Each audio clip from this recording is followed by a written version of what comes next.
Hey there, welcome back. Well, it's that time of the year. Motorcyclists are dusting off their bikes and getting back on the road.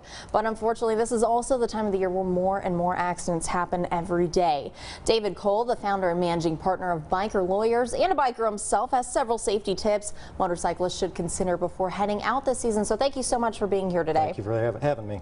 Absolutely. So what advice do you have kind of in general for motorcyclists before we head into summer? Well, first of all, it's the time of the season that a lot of people have had their motorcycles in storage for the past couple of months. So with that being said, it's a sophisticated piece of machinery. So before you take your bike out on the road, you need to make sure you check your tires, check your lube, check your chains, your headlights, your brake lights, things like that. Make sure it's safe, because it's important that you have a safe machine before you get on the roadway. All right, so is that something you can do yourself, or should you take it into like an auto shop? Absolutely, you can do it yourself. Okay. But if you don't feel comfortable with that, then go to the local shop and they'll do that for you.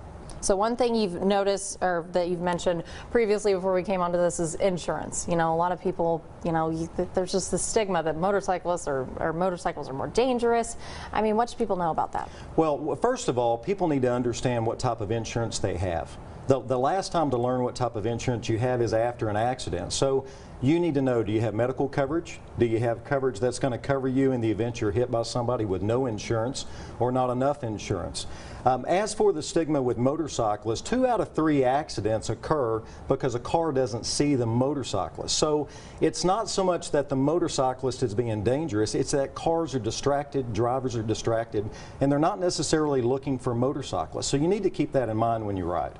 So do you have advice for either bikers heading out on the road versus, if you're a car and you need to be aware of these motorcycles coming out? Right. What I tell people is you need to drive defensively. You need to drive like your life depends on it, because it does. Yeah. So with that being said, you need to make yourself more visible to cars. As I mentioned earlier, 2 out of 3 accidents are because a car doesn't see the motorcyclist. So with that, you need to drive like that. Your life depends on it. You need to make sure that you drive defensively.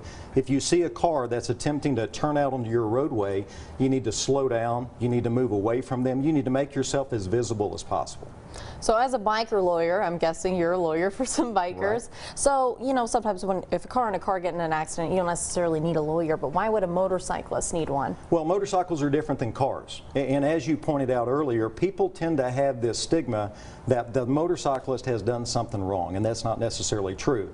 So you want a lawyer that has experience with this. At bikerlawyer.com, we've done this for 26 years. We represent bikers all over the state. So you want somebody that knows how a bike handles and knows the issues that bikers are going to be facing when they're dealing with an insurance company. They have to recognize that insurance companies are of the mindset typically that the motorcyclist is at fault. So we make it our job to make sure that we protect bikers to make sure that they're not taken advantage of. Yeah, we've got some rules on your screen right now. So what's the first thing you should do if you're a motorcyclist and you get in an accident? If you're in an accident, you need to protect yourself by, first of all, you have a camera in your pocket, your telephone, your cell phone. So get out and take pictures. Take pictures of where the vehicles are. Take pictures of skid marks.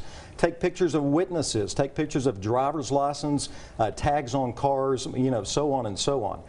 If you've got a witness that tends to say it's the other car's fault, take a video of them. Ask them their phone number, because sometimes witnesses will not stay at the scene of an accident. So it's all about protecting yourself. And then lastly, you want to call somebody that knows what they're doing. They deal with motorcycles. That's what we do.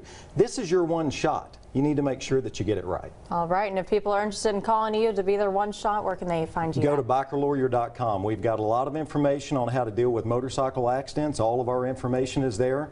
You want to talk to me about what type of insurance coverage you have, give me a call and we'll do what we can to help. All right, thank you for coming on. Anything we can do to get less and less accidents on the roads? Absolutely. All right, thank you, David. Thank you.